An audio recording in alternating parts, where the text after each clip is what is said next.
بسم اللہ الرحمن الرحیم۔ ناول وہ نثری قصہ ہے جس میں ہماری زندگی کی تصویر ہو بہو پیش کی گئی ہو۔ ولادت سے موت تک انسان کو جو معاملات پیش آتے ہیں، جس طرح وہ حالات کو یا حالات اسے تبدیل کر دیتے ہیں، وہ سب ناول کا موضوع ہیں۔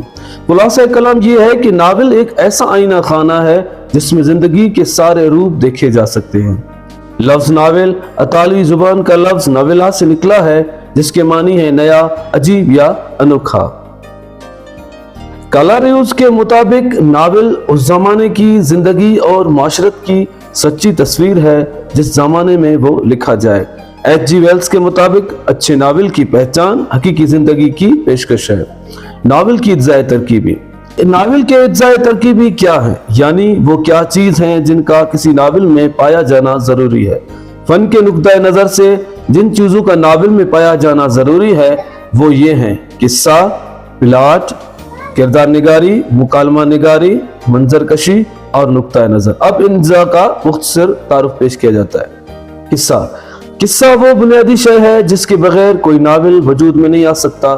کوئی واقعہ، کوئی حادثہ، کوئی قصہ فنکار کو قلم اٹھانے پر مجبور کر دیتا ہے۔ ایک ضروری بات اور، پڑھنے والے کو یہ قصہ بالکل سچا لگنا چاہیے۔ دوسری بات یہ کہ قصہ جتنا جاندار ہوگا، قاری کی دلچسپی اس میں اتنی ہی زیادہ ہوگی۔ اب یہ فنکار کی ذمہ داری کہ وہ اس دلچسپی کو برقرار رکھے۔ اس کی صورت یہ ہے کہ کہانی اس طرح آگے بڑھے کہ پڑھنے والا یہ جاننے کے لیے بےتاب رہے کہ اب کیا ہونے والا ہے۔ پلاٹ قصے کو ترتیب دینے کا نام ہے۔ ایک کامیاب فنکار واقعات کو اس طرح ترتیب دیتا ہے جیسے موتی لڑی میں پروئے جاتے ہیں۔ ان واقعات میں ایسا منطقی تسلسل ہونا چاہیے کہ ایک کے بعد دوسرا واقعہ بالکل فطری معلوم ہو۔ واقعات ایک دوسرے سے پوری طرح پیوست ہوں تو پلاٹ مربوط یا گھٹا ہوا کہلائے گا، اور ایسا نہ ہو تو پلاٹ ڈھیلا کہلائے گا، جو ایک خامی ہے۔ امراؤ جان ادا کا پلاٹ گھٹا ہوا اور کسا ہوا ہے، جبکہ فسانہ آزاد کا پلاٹ ڈھیلا ڈھالا ہے۔ ناول میں ایک قصہ ہو تو پلاٹ اکھرایا یا سادہ کہلائے گا، ایک سے زیادہ ہوں تو مرکب، جیسا کہ امراؤ جان ادا میں ہے۔ کردار نگاری ناول کا اہم جز ہے۔ ناول میں جو واقعات پیش آتے ہیں ان کے مرکز کچھ جاندار ہوتے ہیں۔ ضروری نہیں کہ یہ انسانی ہوں، حیوانوں سے بھی کام لیا جا سکتا ہے۔ یہ افراد قصہ کردار کہلاتے ہیں۔ یہ جتنے حقیقی یعنی اصل زندگی کے قریب ہوں گے، ناول اتنا ہی کامیاب ہوگا۔ مکالمہ نگاری پر بھی ناول کی کامیابی اور ناکامی کا بڑی حد تک دار و مدار ہوتا ہے۔ ناول کے کردار آپس میں جو بات چیت کرتے ہیں وہ مکالمہ کہلاتے ہیں۔ اسی بات چیت کے ذریعے ہم ان کے دلوں کا راز جان سکتے ہیں۔ مکالمے کے سلسلے میں دو باتیں ضروری ہیں۔ ایک تو یہ کہ مکالمہ غیر ضروری طور پر طویل نہ ہو کہ قاری انہیں پڑھنے میں اکتا جائے۔ دوسری بات اس سے بھی زیادہ ضروری ہے، وہ یہ کہ مکالمہ جس کردار کے زبان سے ادا ہو رہا ہو اس کے حسب حال ہو۔ منظر کشی سے ناول کی دلکشی اور تاثیر میں اضافہ ہو جاتا ہے۔ منظر کشی کامیاب ہو تو جھوٹا قصہ بھی سچ لگنے لگتا ہے۔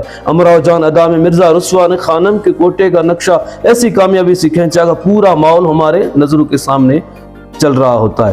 اس میلے نواب سلطان کی کوٹھی کا ذکر ہے تو ایسا کارگر کہ لگتا ہے کہ ہم خود وہاں جا پہنچے ہیں۔ پریم چند کو بھی منظر نگاری میں بڑی مہارت حاصل تھی۔ شرر اور طبیب کے ناولوں میں یہ کمزوریاں نمایاں ہیں۔ نقطہ نظر جسم میں خون کی طرح فنکار کے قلم سے نکلی ہوئی ایک سطر میں جاری و ساری ہوتا ہے۔ ہر انسان اور خاص طور پر فنکار کائنات اور اس کی ہر شے کو اپنے زاویہ نگاہ سے دیکھتا ہے۔ جب وہ کسی موضوع پر قلم اٹھاتا ہے تو گویا اس پر اپنے خیالات کا اظہار کرتا ہے اور اپنا نقطہ نظر واضح کرتا ہے۔ غرض یہ کہ ہر تخلیق کے پیچھے کوئی نقطہ نظر کار فرما ہوتا ہے اور اصنف اسی کی خاطر تخلیق کا قرب جھیلتا ہے۔ مولوی نذیر احمد نے ابن الوقت یہ واضح کرنے کے لیے لکھا کہ بے سوچے سمجھے نکالی انسانوں کو ذلیل خوار کر دیتی ہے۔ ان کا ہر ناول اصلاحی نقطہ نظر کا حامل ہے۔ اللہ نگہبان۔ اس چینل کو لائک کیجئے گا، سبسکرائب کیجئے گا اور بیل کا بٹن